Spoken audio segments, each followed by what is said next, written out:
তবে কি লিটন দাসের জন্য ক্যারিয়ার শেষ হচ্ছে পাকিস্তান ক্রিকেটারের?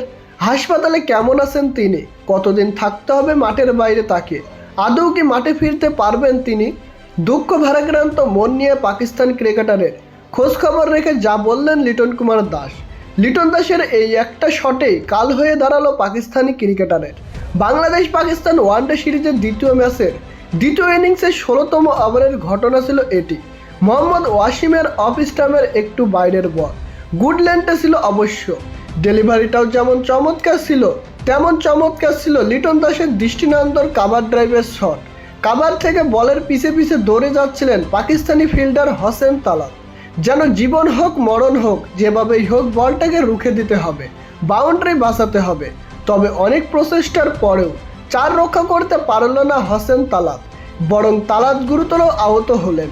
যখন পড়ে যান তখনই বোঝা গিয়েছিল চোটটা কত গুরুতর। নিজেই উঠতে পারছিলেন না।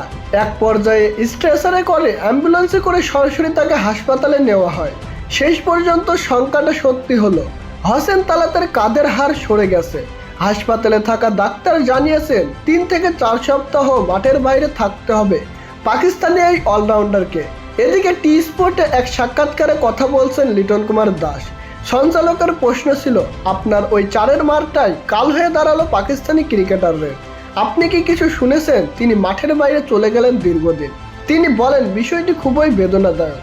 আমার কারণে যে কোনো ক্রিকেটার এমন মাঠের বাইরে চলে যাবে, বিষয়টি আমার জন্য খুবই দুঃখজনক। তবে আমি তার জন্য দোয়া এবং আশীর্বাদ করি তিনি যেন দ্রুত মাঠে ফিরতে পারেন, এবং আমি খোঁজখবর রেখেছি তিনি কিছুটা সুস্থ আছেন।